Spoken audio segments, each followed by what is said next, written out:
Bismillahirrahmanirrahim. Today we will have an introduction about statistics.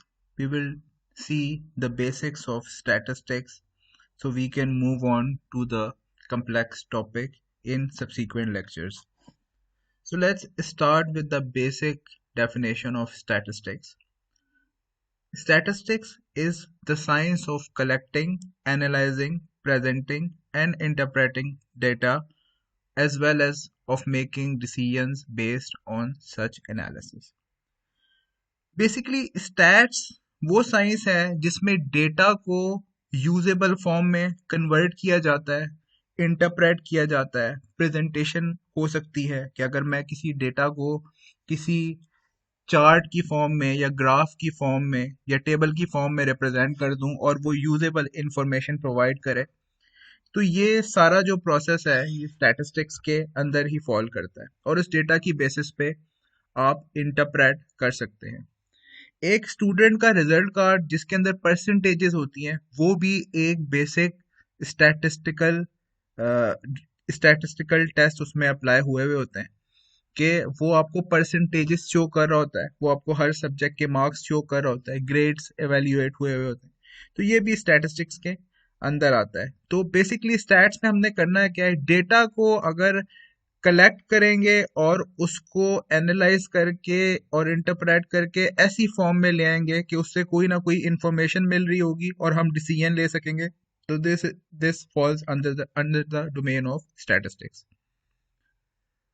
Statistics की basically to major types हैं। Number one is descriptive statistics. Descriptive statistics consists of methods for organizing, displaying, and describing data by using tables, graphs, and summary measures. Descriptive statistics basically वो part है statistics का जिसमें data से कुछ infer नहीं किया जा रहा, बल्कि सिर्फ डेटा को टेबल्स और ग्राफ और समरीज की फॉर्म में रिप्रेजेंट किया जा रहा है ताकि उससे कुछ इंफॉर्मेशन प्रोवाइड हो सके। जैसे कि एक एग्जांपल है, how much did companies spend on ads in 2011। यहाँ पे 6 कंपनीज का डेटा है और 6 कंपनीज का डेटा क्या है कि इन डॉलर्स उन्होंने अमाउंट इन मिलियन डॉलर्स है और ये 2011 में इन्होंने एडवर्टाइज पे या टीवी कमर्शियल्स पे कितने एक्सपेंसेस किए हैं। तो ये सिंपल उस फिगर को अगर एक जो है आपको ग्राफ की फॉर्म में नजर आ रहा है, तो आप ये चार्ट आप इसे कह लें तो फॉर्म में नजर आ रहा है, तो this is basically the use of statistics और ये आपका डिस्क्रिप्टिव स्टैटिस्टिक्स में फॉल करेगा, क्योंकि डिस्क्रिप्टिव स्टैटिस्टिक्स वो स्टैटिस्टिक्स है जो बेसिकली डेटा को टेबल्स में, ग्राफ में और समरी में कन्वर्ट करेगी for the purpose of usable information. उसके बाद second type of statistics, inferential statistics. Inferential statistics consists of methods that use sample result to make decisions or predict about population. जब कोई भी research की जाती है तो एट टाइम्स पूरी की पूरी पॉपुलेशन पे एक्सेस नहीं होती और सैंपल की बेसिस पे रिजल्ट्स को इन्फर किया जा रहा होता है, तो इस टाइप ऑफ स्टैटिस्टिक्स को हम इन्फ्रेंशियल स्टैटिस्टिक्स बोलते हैं।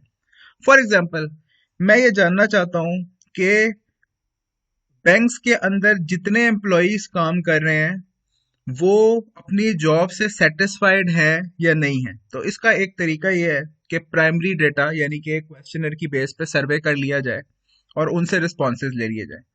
अब पूरे पाकिस्तान में हर बैंक की हर ब्रांच के एम्प्लॉयज से सर्वे करना इज नॉट प्रैक्टिकली पॉसिबल, तो मैं रैंडम बेसिस पे एक सर्वे सैंपल साइज चूज करूंगा और उस सैंपल की बेसिस पे मे बी कि मैं हर सिटी से 3 ब्रांचेस का सर्वे कर लूं, और मेजर सिटीज की बात कर रहे हैं, तो उसकी बेसिस पे जो रिजल्ट है वो मैं पॉपुलेशन पे जनरलाइज कर दूं कि उसकी बेसिस पे जो रिजल्ट आए मैं उसकी बेसिस पे कंक्लूड कर दूं कि एम्प्लॉयज अपनी जॉब से सेटिस्फाइड हैं या नहीं है। यहाँ पे जो जो एक्चुअली सर्वे है वो सैंपल पे कंडक्ट हुआ है, लेकिन सैंपल उसी पॉपुलेशन का पार्ट था और अल्टीमेटली रिजल्ट हमने पॉपुलेशन पे जनरलाइज कर दिया है। तो अगर स्टैटिस्टिक्स जो यूज हो रही है वो सैंपल की बेसिस पे पॉपुलेशन पे रिजल्ट जनरलाइज हो रहे हैं, तो ऐसी स्टैटिस्टिक्स को हम इन्फ्रेंशियल स्टैटिस्टिक्स बोलेंगे। अब यहाँ पे मैंने कुछ टर्म यूज की, जैसे पॉपुलेशन की बात की, सैंपल की बात की। इनको देख लेते हैं कि सैंपल में और पॉपुलेशन में फर्क क्या होता है। A population consists of all elements, individuals, items, or objects whose characteristics are being studied. The population that is being studied is also called the target population. As I said कि population हर element है, चाहे वो individual है, चाहे वो item है या object है, जिसके ऊपर study conduct हो रही है।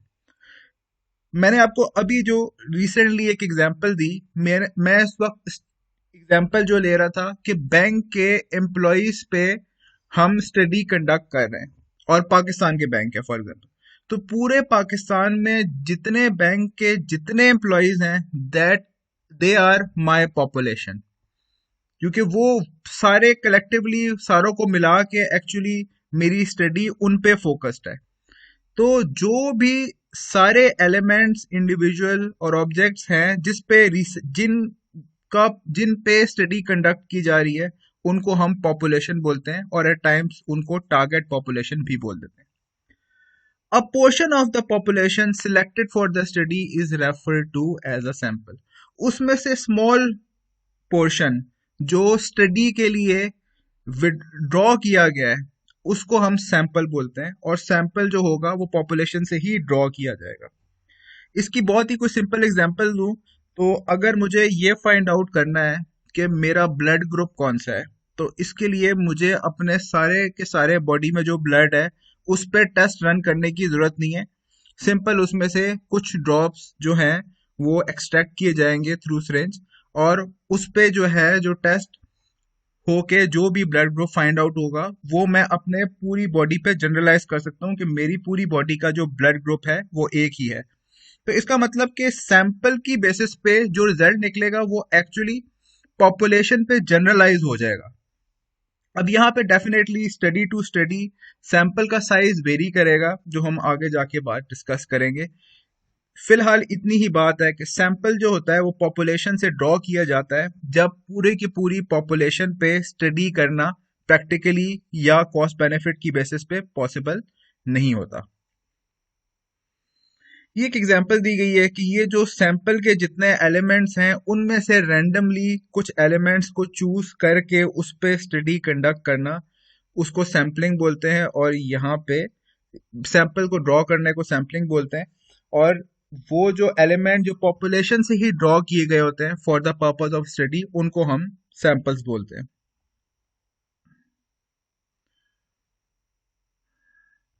A survey that includes every member of the population is called a census. The technique of collecting information from a portion of the population is called a sample survey. अगर तो study अपनी target population के पूरे के ऊपर conduct की जा रही है, यानी कि कोई सैंपल ड्रॉ नहीं किया जा रहा बल्कि पूरी की पूरी पॉपुलेशन पे एक स्टडी की जा रही है, तो उसको हम सेंसस बोलते हैं। अगर मेरा ये ऑब्जेक्टिव है कि मैं अल्लामा इकबाल ओपन यूनिवर्सिटी के जितने स्टूडेंट्स हैं उन पे किसी ना किसी किस्म का सर्वे करना चाह रहा हूँ, तो हर स्टूडेंट से अगर मैं फीडबैक लेके उसको कंक्लूड कर दूंगा तो ये सेंसस हो जाएगा। जिस तरह आपकी पॉपुलेशन की सेंसस होती है कि हर इंडिविजुअल को काउंट किया जा रहा होता है, यहाँ ऐसा नहीं होता कि हर गली में से एक घर के लोग काउंट करके तो नंबर ऑफ हाउस से मल्टीप्लाई कर दिया गया होता है, बल्कि हर घर के हर एलिमेंट को, पॉपुलेशन के हर एलिमेंट को काउंट किया जा रहा होता है। तो आपकी जो है वो पॉपुलेशन सेंसस हो जाता है। अगर तो स्टडी कंडक्ट करने के लिए सैंपल विड्रॉ किया जा रहा है तो उसको हम सैंपल सर्वे बोलते हैं। जैसे मैंने आपको बैंक के एम्प्लॉयज की एग्जांपल दी कि आप उसमें से कुछ सैंपल ड्रॉ करके उनसे फीडबैक ले लें और वो पॉपुलेशन पे जनरलाइज कर दें, तो this is a sample survey.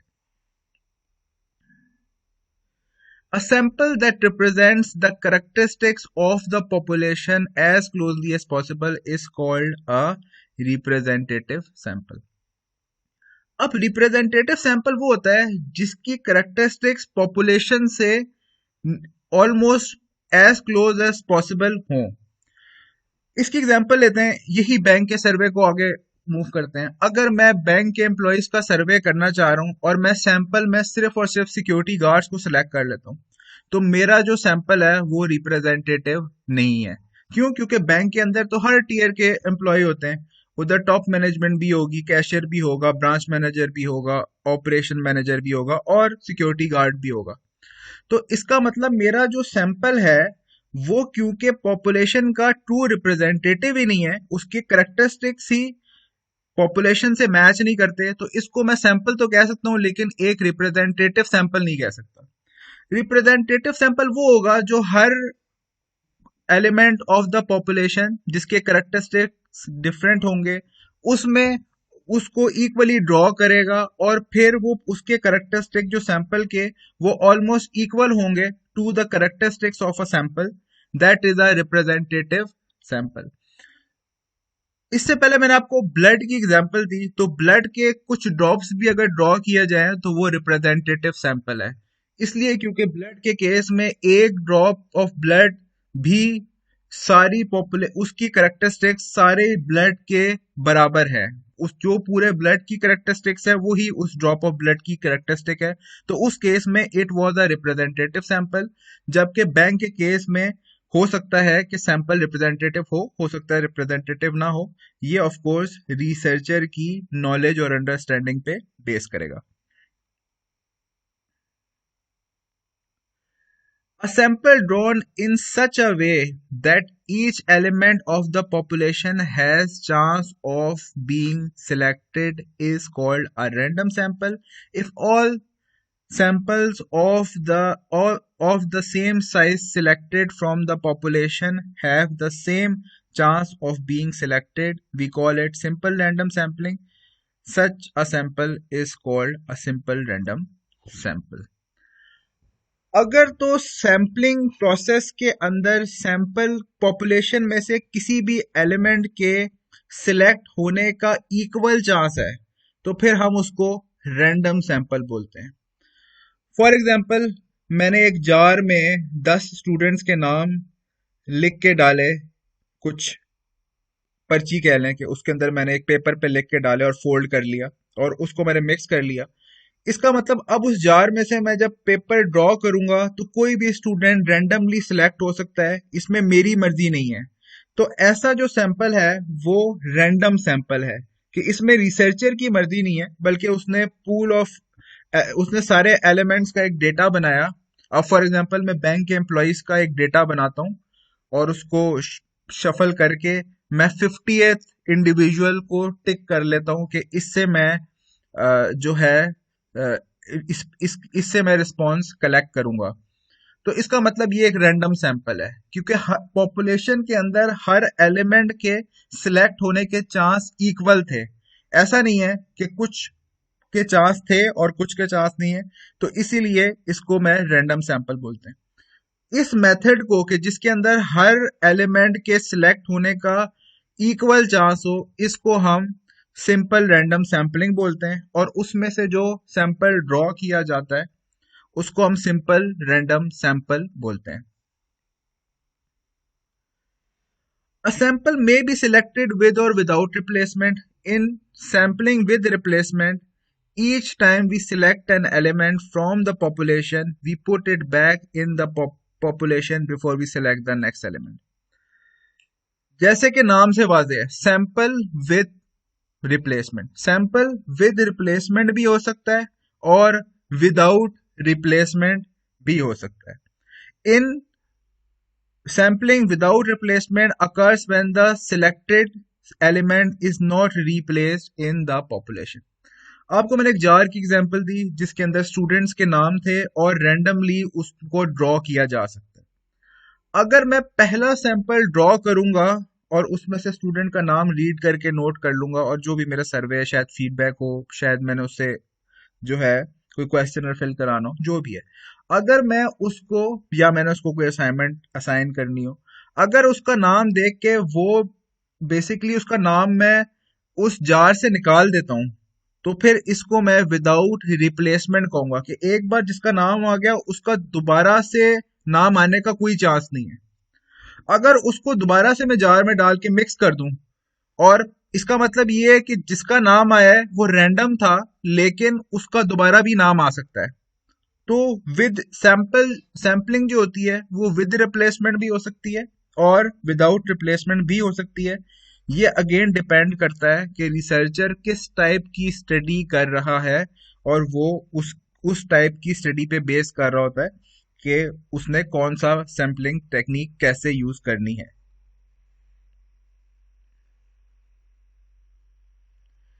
An element or member of a sample or population is specific subject or object, for example, a person, a firm, item, state or country about which the information is collected.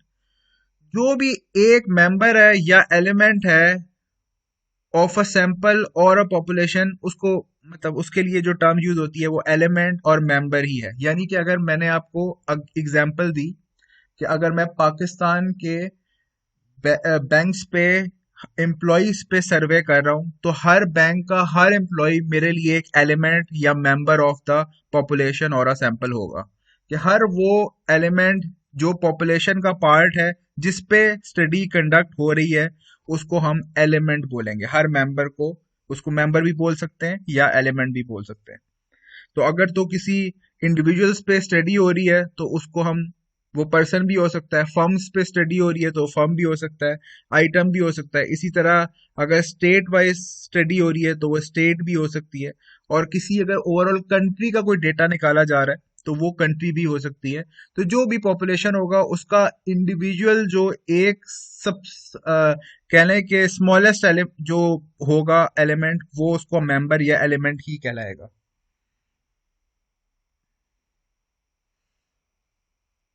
A variable is a characteristic under study that assumes different value for different elements. अब variable एक ऐसी characteristics है जो हर element के लिए different value basically उसकी निकलेगी। जैसे मैं आपसे कहूं कि स्टैटिस्टिक्स में मार्क्स ऑब्टेन्ड, तो marks obtained is variable. Student A की जो मार्क्स ऑब्टेन्ड है वो डिफरेंट होंगे। स्टैट्स की मार्क्स हैं 100 में से ही मार्क्स हैं, लेकिन इट इज अ वेरिएबल क्योंकि स्टूडेंट ए के मार्क्स डिफरेंट होंगे, स्टूडेंट बी के मार्क्स डिफरेंट होंगे, स्टूडेंट सी के मार्क्स डिफरेंट होंगे।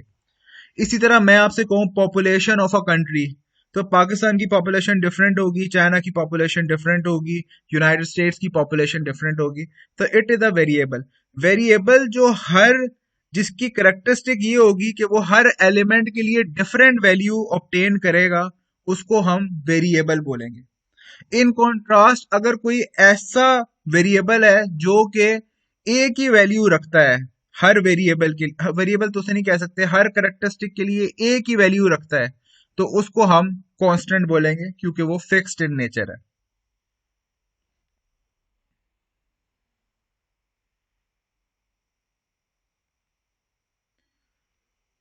The value of a variable for an element is called an observation or measurement. अब डेटा कलेक्शन पे हम आ गए कि अब जैसे ही उस वेरिएबल की हम वैल्यू निकालेंगे या उस एलिमेंट की वैल्यू निकालेंगे, तो उसको हम ऑब्जर्वेशन और मेजरमेंट कहते हैं। यानी कि मैं अगर किसी कंपनी का प्रॉफिट असेस कर रहा हूं, तो कंपनी ए का जो प्रॉफिट है वो मेरी पहली ऑब्जर्वेशन है कि कंपनी ए का प्रॉफिट, और वो मैं नोट कर लूंगा अपनी डेटा शीट में। इसी तरह कंपनी बी का प्रॉफिट अगेन मेरी एक और ऑब्जर्वेशन है। तो हर वेरिएबल की जो इंडिविजुअल एलिमेंट की जो भी वैल्यू निकलेगी उसको हम ऑब्जर्वेशन या मेजरमेंट बोलते हैं, और उसकी बेसिस पे हम अपना डेटा सेट बनाते जाएंगे। The data set is the collection of observations on one और मोर वेरिएबल्स। और जो भी मेरे वेरिएबल्स अंडर स्टडी हैं उसकी जितनी भी जो भी सैंपल साइज मैंने ड्रॉ किया हुआ है उसकी सारी ऑब्जर्वेशंस मैं कलेक्ट करके जो ड्रॉ करने के बाद कह लें कि एक शीट बना लूंगा, वो मेरा डेटा सेट होगा कि वो बेसिकली सैंपल की या अगर पॉपुलेशन पे रिसर्च है पूरी के पूरी तो उस पे जो भी उसकी ऑब्जर्वेशंस की वैल्यू आती गई है एक से एक या एक से ज्यादा ही होंगी, तो उसको हम डेटा सेट बोलते हैं।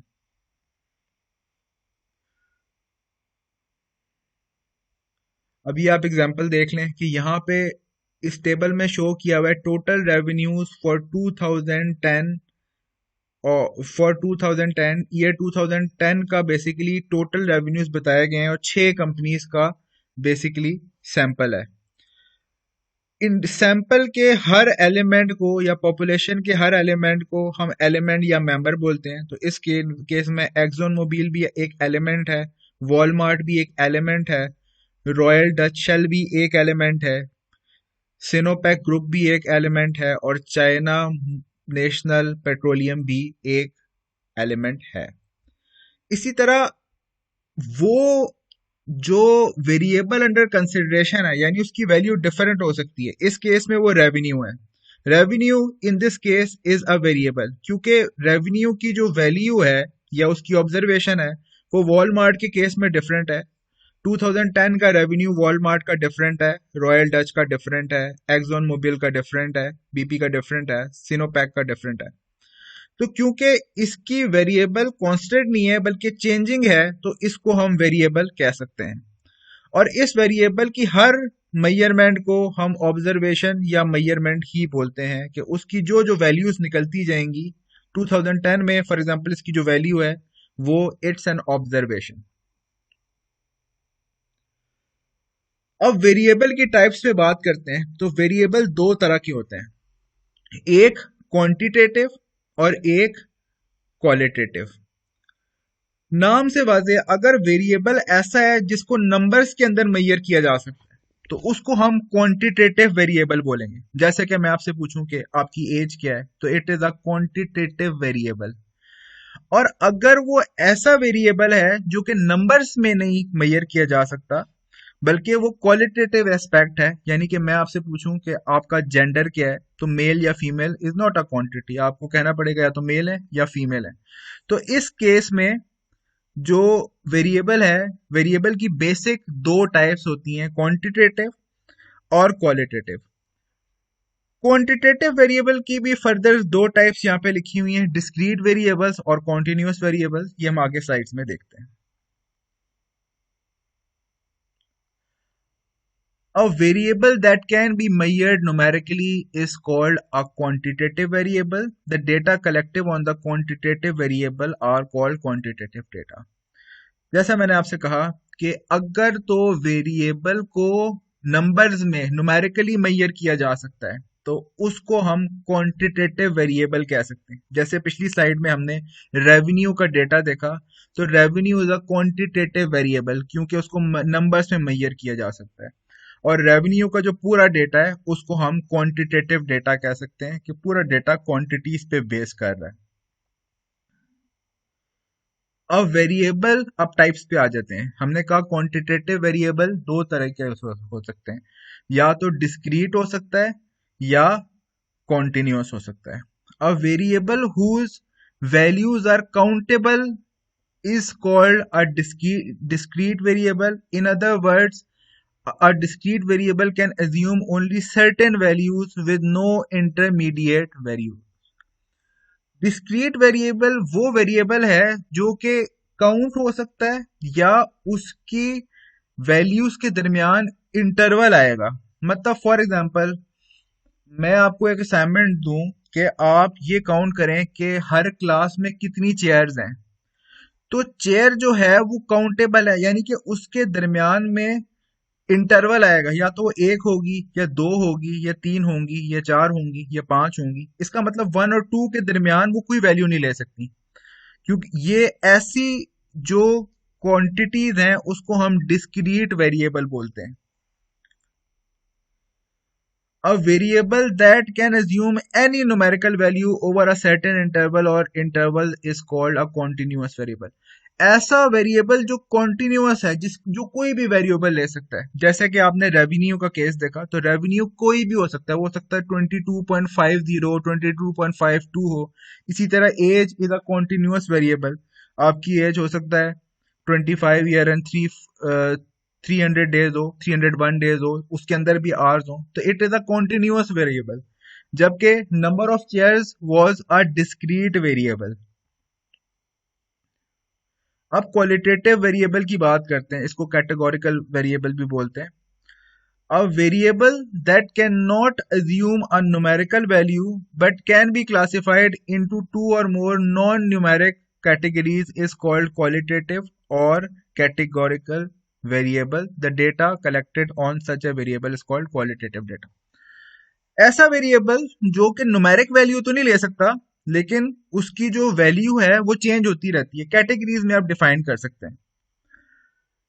जैसे मैंने आपको मेल फीमेल की एग्जांपल दी कि आप मेल और फीमेल को क्वांटिफाई तो नहीं कर सकते, लेकिन मेल हो सकता है या फीमेल हो सकता है, इसका मतलब वेरिएबल भी है, चेंज हो रहा है, सिर्फ और सिर्फ एक ही कैटेगरी नहीं है। अगर तो वो चेंजिंग करेक्टरिस्टिक रखता है तो it is a variable and not a constant. तो basically this was an example of, और उससे उसका जो आप डेटा ले लेंगे कि क्लास में मैं एक डेटा ले लूंगा कि 3 जो है फीमेल स्टूडेंट्स हैं और 7 या 8 जो है मेल स्टूडेंट्स हैं, तो इसका मतलब this is a data, this is a qualitative data. अब हमने वेरिएबल की जो बात की उसकी कुछ एग्जांपल्स देख लेते हैं। हमने कहा वेरिएबल्स की दो ही टाइप होती हैं, या तो वो क्वांटिटेटिव हो सकता है या वो क्वालिटेटिव और कैटेगोरिकल हो सकता है। अगर तो क्वालिटेटिव है तो वो नंबर्स में उसकी वैल्यू नहीं आ सकती, बल्कि कोई फेनोमेना या कैटेगरीज में डिफाइन किया जा सकता है। जैसे कि मेक ऑफ अ कंप्यूटर, तो उसके अंदर आपके पास ऑप्शंस होंगे HP, डेल, तो इस तरह के ऑप्शन आ सकते हैं। Opinion of the people, of course opinion भी क्वालिटेटिव होते हैं, नंबर्स भी नहीं हो सकता। और जेंडर, जैसे मैंने आपको एग्जांपल दी। दूसरी टाइप होती है क्वांटिटेटिव, वो वेरिएबल्स जिनको नंबर्स के अंदर डिपेक्ट किया जा सकता है। उसकी भी दो टाइप हमने पढ़ी, एक डिस्क्रीट और एक कॉन्टिन्यूअस। डिस्क्रीट मैंने कहा वो है जिसके अंदर इंटरवल आएगा, जैसे नंबर ऑफ हाउस 1 होंगे, 2 होंगे, 3 होंगे, या कार एक्सीडेंट्स, ये पॉइंट्स में नहीं होंगे कभी, कि आप ये नहीं कह सकते कि 2.5 एक्सीडेंट्स हुए हैं। एक्सीडेंट या तो 2 होंगे या 3 हुए होंगे। तो जो है वो डिस्क्रीट की एग्जांपल है। इसी तरह आपकी length, age, height, weight, time, ये सब कॉन्टिन्यूअस हैं कि जिसके अंदर इंटरवल नहीं है, ये कोई भी एक्चुअली वैल्यू पोजेस कर सकते हैं। अब डेटा की टाइप पे आते हैं। अभी तक हमने वेरिएबल की टाइप्स देखी, तो डेटा की कई तरह से टाइप एक्चुअली क्लासिफाई किया जाता है। हम बेसिकली उसके टाइम की बेसिस पे कि किस पीरियड का डेटा है उसकी बेसिस पे क्लासिफाई कर रहे हैं। तो डेटा की 2 बेसिक टाइप्स हैं। एक को हम बोलते हैं क्रॉस सेक्शनल डेटा और एक को हम बोलते हैं टाइम सीरीज डेटा। इसके बाद एक तीसरी टाइप भी है जो मैं आपको वैसे बता दूंगा, तो that is called panel data. तो बेसिकली टाइम ड्यूरेशन की बेसिस पे डेटा की 3 टाइप्स हैं, cross sectional data, time series data और panel data. Cross sectional data की डेफिनेशन पढ़ लेते हैं। Data collected on different elements at the same point in time or for the same period of time are called cross-sectional data. अगर data एक ही time point पे collect हो रहा है तो उसको हम क्रॉस सेक्शनल डेटा बोलेंगे। यानी कि इसकी एग्जांपल इस तरह है कि क्लास के अंदर मैं आपको एक ही टाइम पे एक फीडबैक फॉर्म दे देता हूँ जो आपने 2 मिनट के अंदर फिल करना है या 5 मिनट के अंदर फिल करना है। तो इसका मतलब अब जो डेटा मैंने ऑब्टेन किया है, जितने भी स्टूडेंट्स हैं उनसे एक फीडबैक जो ऑब्टेन किया है वो एक ही पॉइंट इन टाइम पे ऑब्टेन किया है। इसी तरह रेवेन्यूज की जब हम बात कर रहे हैं, अगर मैं हर कंपनी का 2010 का डेटा निकाल लूं और उनका ईयर जून 2010 में कंप्लीट हो रहा है, तो it is a cross sectional data, क्योंकि डेटा जो कलेक्ट हुआ है वो एक ही पॉइंटेड टाइम का डेटा है। जैसे कि एग्जांपल दी गई है, total revenue for 2010 of 6 companies. अब ये 6 कंपनीज का डेटा है, आपको जो टेबल में नजर आ रहा है वेरिएबल का डेटा है, और ये एक ही पॉइंट इन टाइम का है, 2010 का डेटा है। अगर एक ही पॉइंट इन टाइम का डेटा है तो उसको हम क्रॉस सेक्शनल डेटा बोलेंगे। हर डेटा जून 30 2010 का डेटा है, so it is a cross sectional data. Normally cross sectional data primary nature के ज्यादा होते हैं, कि अगर मैं सर्वे करूंगा तो नॉर्मली, जैसे मैंने आपको एग्जांपल दी क्लासरूम फीडबैक की, ऐसा नहीं होगा कि एक स्टूडेंट से मैं 2020 में फीडबैक ले लूं, एक से 2021 में लूंगा, एक से 2022 में लूंगा, सेम क्लास की मैं फीडबैक की बात करूं। नॉर्मली जो प्राइमरी डेटा होता है ये अक्सर औकात क्रॉस सेक्शनल नेचर का होता है, क्योंकि एक ही टाइम पे सर्वे फीडबैक लिया जा रहा होता है। Time series data, second type पे आते हैं, time series data. Data collected on the same element for the same variable at different point in time or for different period of time are called time series data.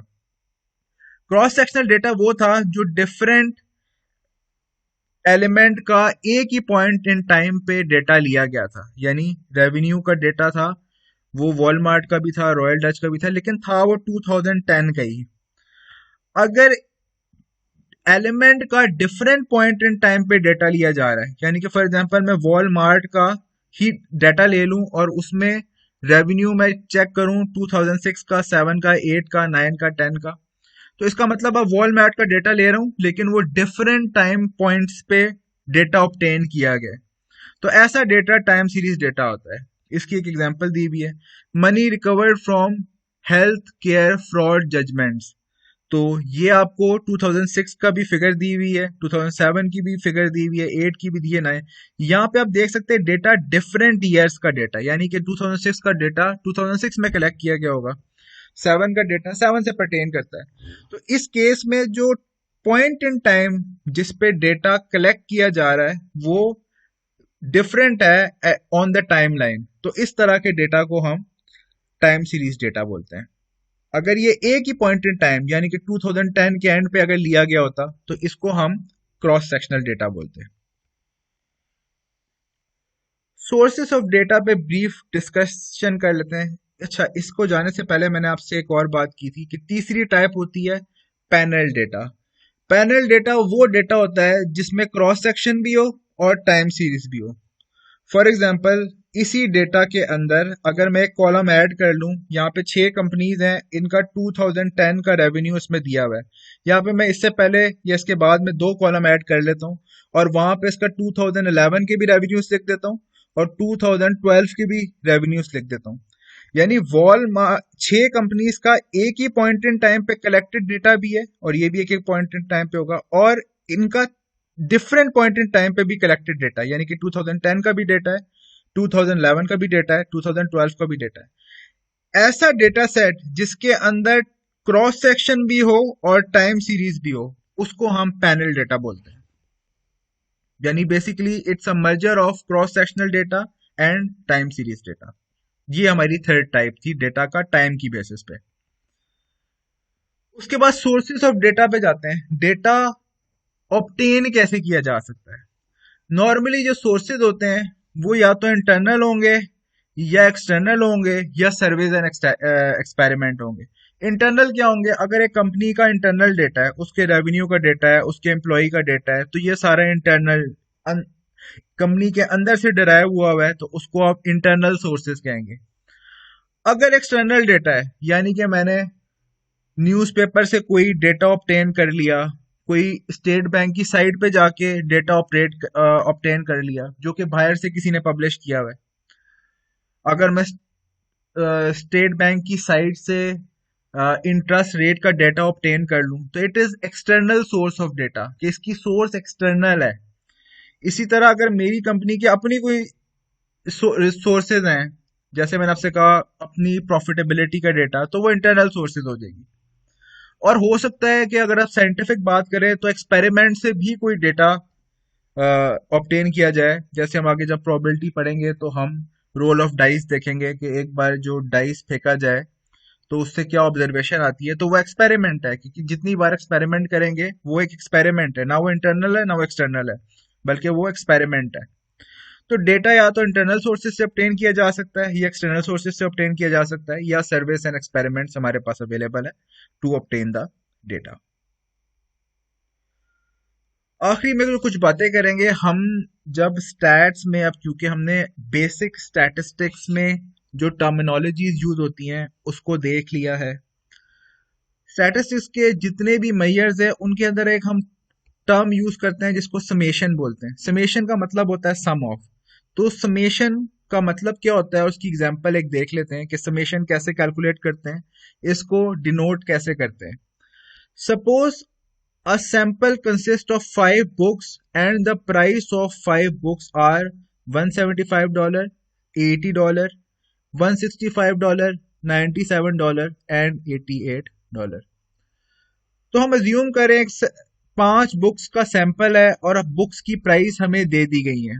अब यहाँ पे price of the book को हम x कह लेते हैं, इस variable का नाम हम एक्स कर देते हैं। X is basically the price of the book. उसके बाद डेटा को हमने अरेंज कर लिया कि x1 पहली बुक की प्राइस $175 है, सेकंड की $80 है, एंड सो ऑन, आखिरी फिफ्थ बुक की $88 है। अगर मैं आपसे कहूं कि फाइंड समेशन x, तो x की जितनी भी ऑब्जर्वेशन है उसको अगर आप प्लस कर देंगे तो उसको समेशन बोलते हैं। सम करने को समेशन बोलते हैं। तो summation x is actually equal to x1 plus x2 plus x3 plus x4 plus x5, 175 plus 80 plus 165 plus 97 plus 88, 605। तो ये जो सिंबल है x से पहले जो आपको नजर आ रहा है, ये समेशन का सिंबल है। समेशन x का मतलब ये है कि sum of all the observations of x, x1 plus x2 plus x3 plus x4 plus x5। यहाँ पे अगर x की फर्दर कोई ऑब्जर्वेशन होती है तो वो भी ऐड हो जाती है। तो समेशन का आप जब भी वर्ड देखेंगे तो उसका मतलब है सम ऑफ, और उसके आगे कोई भी वेरिएबल हो सकता है, दो वेरिएबल का प्रोडक्ट हो सकता है, जो जिस तरह आपको क्वेश्चन में दिया जाएगा उस तरह आपने सम करना है। सेकेंड एग्जाम्पल है, annual salaries of 4 workers are 75, 90, 125 and 61 respectively. Find summation x square and summation x square. इनमें फर्क देख लें कि यहाँ पे डेटा जो है वो क्या है, सैलरीज ऑफ 4 वर्कर। तो सैलरीज को मैं x कह लूंगा, यहाँ पे मेरा वेरिएबल x जो है वो सैलरीज ऑफ 4 वर्कर है, यानी 75 एक वर्कर की जो सैलरी है वो $75,000 है, सेकंड की $90,000 है, थर्ड की $125,000 है, और फोर्थ की $61,000 है। अब पहली रिक्वायरमेंट क्या है, समेशन एक्स। तो समेशन एक्स तो हम देख चुके हैं कि जितनी भी एक्स की वैल्यूज हैं उनको सम कर लो तो उसको समेशन एक्स बोलते हैं।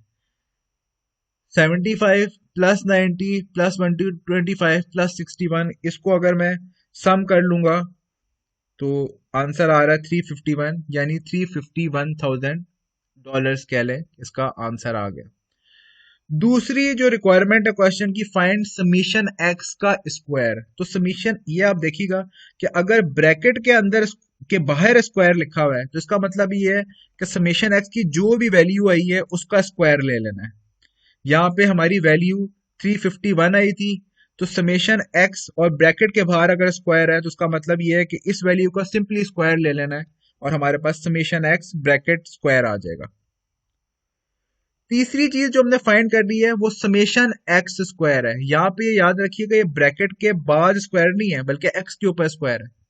तो हम हर इंडिविजुअल ऑब्जर्वेशन का स्क्वायर लेंगे, यानी कि 75 का स्क्वायर लेंगे, 90 का स्क्वायर लेंगे, 125 का स्क्वायर लेंगे और 61 का स्क्वायर लेंगे, और फिर उन चारों को प्लस करेंगे तो फिर हमारा समीशन एक्स स्क्वायर कैलकुलेट होगा, जैसे आप देख रहे हैं यहाँ पे। तो सिंबल्स को गौर से देखना है and that will define the requirement of the question. ये इसका आंसर है कि आपने हर वैल्यू का स्क्वायर लिया और फिर उसके बाद उनको प्लस कर लिया। जब समीशन एक्स ब्रैकेट स्क्वायर था तो सिंपली आपने समीशन एक्स फाइंड करके उसका स्क्वायर ले लिया था।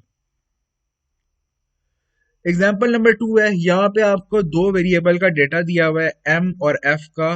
The following table list 4 pairs of m and f। मतलब एक वेरिएबल है और एक उसकी फ्रीक्वेंसी है। फ्रीक्वेंसी के बारे में हम नेक्स्ट क्लास में देखेंगे, फिलहाल आप ये समझें कि दो वेरिएबल का डेटा है। पहली रिक्वायरमेंट क्या है? Summation m। हमने कहा समीशन बोलते हैं जब वेरिएबल की तमाम ऑब्जर्वेशन को प्लस करने जाना होता है। तो 12, 15, 20 और 30 इनको प्लस कर लेंगे तो हमारे पास समेशन m आ जाएगा, यानी 12 plus 15 is 27, 27 plus 20 is 47, 47 plus 30 is 77। दूसरी रिक्वायरमेंट है एफ स्क्वायर की समेशन। इसमें ब्रैकेट कोई नहीं है बल्कि एफ स्क्वायर है। अब हम क्या करेंगे, एफ की हर ऑब्जर्वेशन का स्क्वायर लेंगे। 5 स्क्वायर लेंगे 25 हो जाएगा, 9 स्क्वायर लेंगे 81 हो जाएगा, 10 स्क्वायर लेंगे 100 हो जाएगा, 16 स्क्वायर लेंगे आई थिंक 216 होता होगा, लेकिन जो भी आंसर आता है, सॉरी 256 होगा। तो 256, इनमें इन चारों को आप ऐड कर देंगे, वो आपका समीशन एफ स्क्वायर होगा। तीसरी रिक्वायरमेंट है summation M F. Summation M F में नजर आ रहा है कि पहले आपने एम और एफ को मल्टीप्लाई करना है, जो एक नया वेरिएबल फॉर्म हो जाएगा एम एफ, यानी कि 12 इंटू 5, यहाँ पे एक ऑब्जर्वेशन आ जाएगी, यहाँ पे वेरिएबल एम एफ फॉर्म कर देंगे। 15 इंटू 9 एक और ऑब्जर्वेशन आ जाएगी, 20 इंटू 10 एक और ऑब्जर्वेशन आ जाएगी, 30 इंटू 16 एक और ऑब्जर्वेशन आ जाएगी, और उसको प्लस कर लेंगे तो आपके पास समीशन एम एफ आ जाएगा। और इसी तरह समीशन एम स्क्वायर एफ में आपने क्या करना है, पहले एम स्क्वायर फाइंड करना है। एम स्क्वायर एक वेरिएबल फॉर्म कर लेंगे, 12 का स्क्वायर लेके, 15 का स्क्वायर लेके, 20 का स्क्वायर लेके और 30 का स्क्वायर लेके, और फिर उसको एफ से मल्टीप्लाई करके एक और वेरिएबल फॉर्म करेंगे एम स्क्वायर एफ। 5 को एम स्क्वायर से मल्टीप्लाई करेंगे, इसी तरह 9 को करेंगे, और फिर उसकी जो भी ऑब्जर्वेशन आएंगी उसको प्लस कर लेंगे, तो that will be summation M square F. अब आप इसको आंसर देख सकते हैं।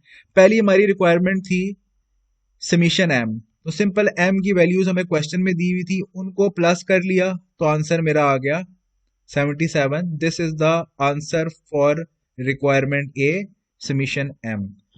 दूसरी हमारी रिक्वायरमेंट थी summation F square. Summation F square के लिए पहले मुझे एफ का स्क्वायर लेना पड़ेगा, तो एक मैंने वेरिएबल फॉर्म किया एफ स्क्वायर, जिसके अंदर हर ऑब्जर्वेशन का स्क्वायर लिया। 5 का स्क्वायर 25, 81, 100, 16 का स्क्वायर 256। इनको जब सम कर लिया तो this is the variable summation F square, यानी सम ऑफ एफ स्क्वायर, जो भी सारी ऑब्जर्वेशन है। ये मेरी रिक्वायरमेंट 2 थी, समीशन एफ स्क्वायर कैलकुलेट करना था। तीसरी रिक्वायरमेंट है मेरी समीशन एम एफ। अब मैं एक वेरिएबल फॉर्म करूंगा एम एफ, यानी कि एम की हर ऑब्जर्वेशन को एफ की हर ऑब्जर्वेशन से मल्टीप्लाई कर दूंगा। 12 into 5 is 60, 15 into 9 is 135, 20 into 10 is 200, 30 into 16 is 480। अच्छा, यहाँ पे इन्होंने directly M square F calculate किया है, आप ये भी कर सकते हैं। जो फोर्थ रिक्वायरमेंट है एम स्क्वायर एफ, और आप चाहें तो पहले एक एम स्क्वायर का कॉलम बना लें और फिर एम स्क्वायर एफ का बना लें। तो सिंपली एम स्क्वायर एफ क्या होगा, M multiply by M multiply by F. तो इन्होंने क्या किया हुआ है, एम की वैल्यू को 2 बार मल्टीप्लाई किया और उसमें एफ मल्टीप्लाई किया है, और हर ऑब्जर्वेशन पे यही किया हुआ है। जो भी आंसर्स आएंगे उसको आप सम कर लेंगे, that will be summation M square F. तो आगे हम जब क्वेश्चन सॉल्व करेंगे, जब हम सेंट्रल टेंडेंसी पे जाएंगे, तो this is the way that we will calculate the summation of the required variable. तो आज का जो लेक्चर था वो बेसिक्स ऑफ स्टैटिस्टिक्स पे था, कि हमने ये देखा कि एक्चुअली स्टैटिस्टिक्स यूज क्यों होती है, कांस्टेंट क्या होता है, वेरिएबल क्या होते हैं, डेटा क्वांटिटेटिव, जो वेरिएबल क्वांटिटेटिव हो सकता है या क्वालिटेटिव हो सकता है, उसकी फर्दर टाइप्स क्या होती हैं। फिर हमने टाइप्स ऑफ डेटा देखा, और उसके बाद हमने एंड में समेशन डिस्कस की। तो आज का जो है इंट्रोडक्टरी लेक्चर था ऑन स्टैटिस्टिक्स। इंशाल्लाह अगली लेक्चर्स में हम कॉम्प्लेक्सिटीज पे बात करेंगे। Thank you so much. Allah Hafiz.